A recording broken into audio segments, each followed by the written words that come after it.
Liberté ou la mort. Armée indigène.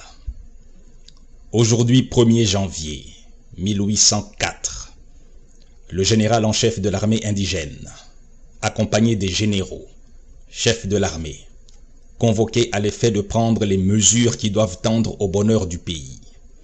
Après avoir fait connaître aux généraux assemblés ses véritables intentions d'assurer à jamais aux indigènes d'Haïti un gouvernement stable, objet de sa plus vive sollicitude, ce qu'il a fait par un discours qui tend à faire connaître aux puissances étrangères la résolution de rendre le pays indépendant et de jouir d'une liberté consacrée par le sang du peuple de cette île, et après avoir recueilli les avis, a demandé que chacun des généraux assemblés prononçât le serment de renoncer à jamais à la France, de mourir plutôt que de vivre sous sa domination, et de combattre jusqu'au dernier soupir pour l'indépendance. Les généraux, pénétrés de ces principes sacrés, après avoir donné d'une voix unanime leur adhésion au projet bien manifesté d'indépendance, ont tous juré à la postérité, à l'univers entier, de renoncer à jamais à la France et de mourir plutôt que de vivre sous sa domination.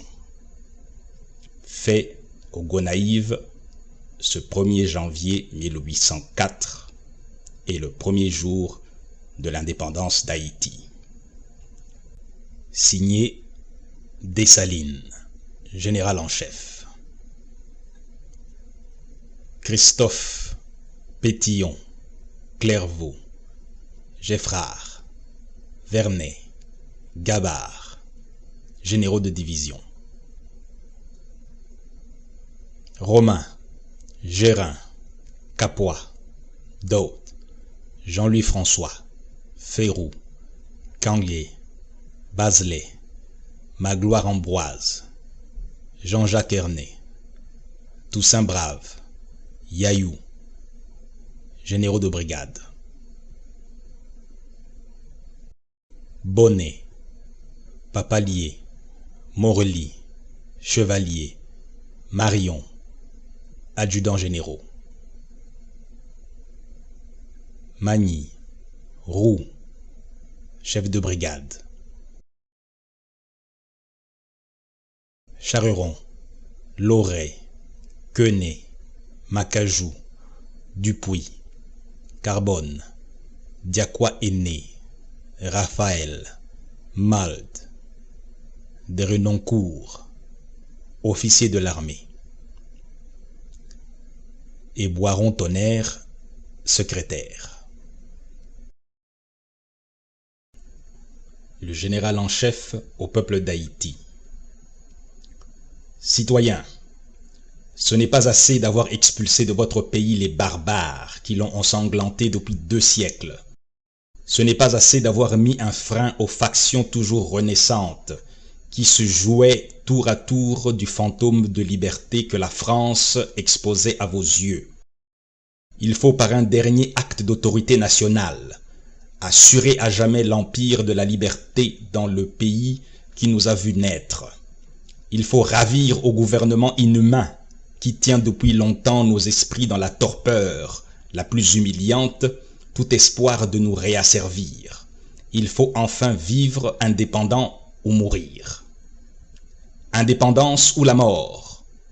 Que ces mots sacrés nous rallient et qu'ils soient le signal des combats et de notre réunion. Citoyens, mes compatriotes, j'ai rassemblé dans ce jour solennel ces militaires courageux qui, à la veille de recueillir les derniers soupirs de la liberté, ont prodigué leur sang pour la sauver. Ces généraux qui ont guidé vos efforts contre la tyrannie n'ont point encore assez fait pour votre bonheur. Le nom français, lugubre encore dans nos contrées. Tout y retrace le souvenir des cruautés de ce peuple barbare, nos lois, nos mœurs, nos villes. Tout encore porte l'empreinte française. Que dis-je? Il existe des Français dans notre île. Et vous vous croyez libre et indépendant de cette république qui a combattu toutes les nations, il est vrai, mais qui n'a jamais vaincu celles qui ont voulu être libres. Et quoi? victimes pendant 14 ans de notre crédulité et de notre indulgence, vaincus non pas par des armées françaises, mais par la pipeuse éloquence des proclamations de leurs agents. Quand nous lasserons-nous de respirer le même air qu'eux? Qu'avons-nous de commun avec ce peuple bourreau? Sa cruauté comparée à notre patiente modération, sa couleur à la nôtre, l'étendue des mers qui nous séparent, notre climat vengeur nous disent assez qu'ils ne sont pas nos frères, qu'ils ne le deviendront jamais, et que s'ils trouvent un asile parmi nous, ils seront encore les machinateurs de nos troubles et de nos divisions. Citoyens indigènes, hommes, femmes, filles et enfants, portez vos regards sur toutes les parties de cette île. Cherchez-y, vous, vos épouses, vous, vos maris, vous, vos frères, vous, vos sœurs. Que dis-je?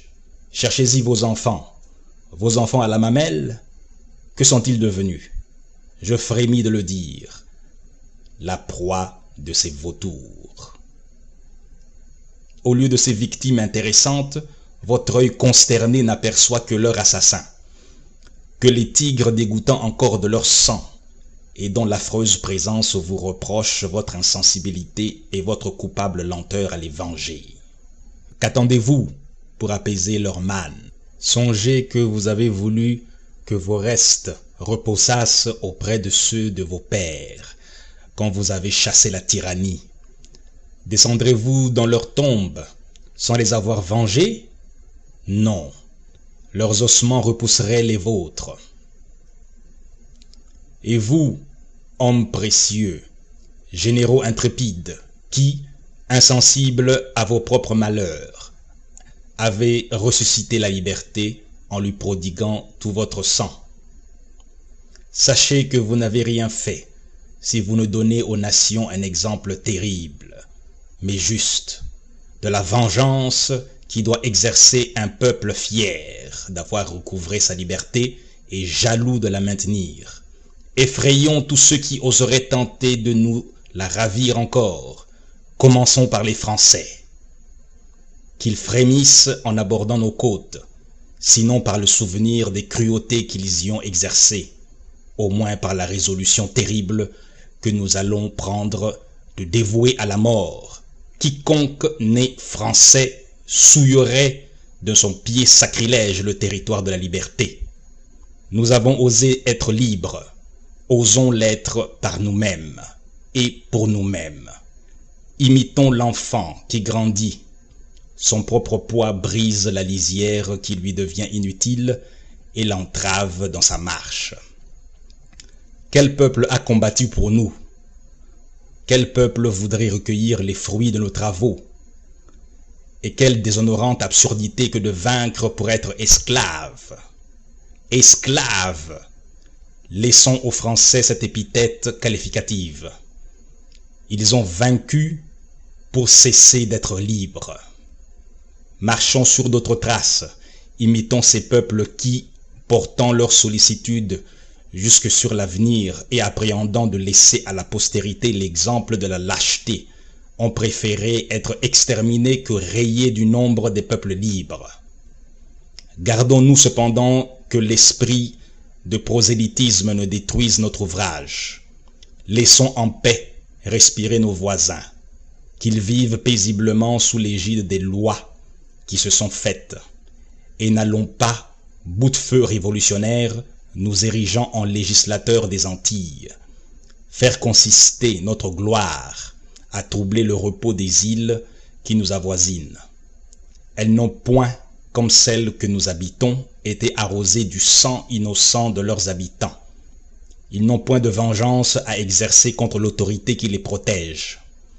Heureuses de n'avoir jamais connu les fléaux qui nous ont détruits, elles ne peuvent que faire des vœux pour notre prospérité. Paix à nos voisins, mais anathème au nom français, haine éternelle à la France, voilà notre cri. Indigènes d'Haïti, mon heureuse destinée me réservait à être un jour la sentinelle qui dut veiller à la garde de l'idole à laquelle vous sacrifiez. J'ai veillé, combattu, quelquefois seul. Et si j'étais assez heureux que de remettre en vos mains le dépôt sacré que vous m'avez confié, songez que c'est à vous maintenant à le conserver. En combattant pour votre liberté, j'ai travaillé à mon propre bonheur. Avant de la consolider par des lois qui assurent votre libre individualité, vos chefs que j'assemble ici et moi-même, nous vous devons la dernière preuve de notre dévouement. Généraux, et vous chefs réunis ici près de moi pour le bonheur de notre pays, le jour est arrivé, ce jour qui doit éterniser notre gloire, notre indépendance. S'il pouvait exister parmi nous un cœur tiède, qu'il s'éloigne et tremble de prononcer le serment qui doit nous unir. Jurons à l'univers entier, à la postérité, à nous-mêmes de renoncer à jamais à la France et de mourir plutôt que de vivre sous sa domination, de combattre jusqu'au dernier soupir pour l'indépendance de notre pays. Et toi, peuple trop longtemps infortuné, témoin du serment que nous prononçons, souviens-toi que c'est sur ta constance et ton courage que j'ai compté quand je me suis lancé dans la carrière de la liberté pour y combattre le despotisme et la tyrannie contre lesquels tu luttais depuis 14 ans. Rappelle-toi que j'ai tout sacrifié pour voler à ta défense, parents, enfants, fortune, et que maintenant je ne suis riche que de ta liberté, que mon nom est devenu en horreur à tous les peuples qui veulent l'esclavage, et que les despotes et les tyrans ne le prononcent qu'en maudissant le jour qui m'a vu naître. Et si jamais tu refusais ou recevais en murmurant les lois que le génie qui veille à tes destins me dictera pour ton bonheur, tu mériterais le sort des peuples ingrats. Mais loin de moi cette affreuse idée. Tu seras le soutien de la liberté que tu chéris, l'appui du chef qui te commande. Prête donc entre ses mains le serment de vivre libre et indépendant, et de préférer la mort à tous ceux qui tendraient à te remettre sous le joug. Jure enfin de poursuivre à jamais les traîtres et les ennemis de ton indépendance.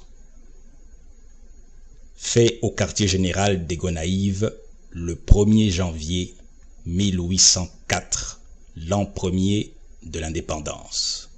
Signé Jean-Jacques Dessalines.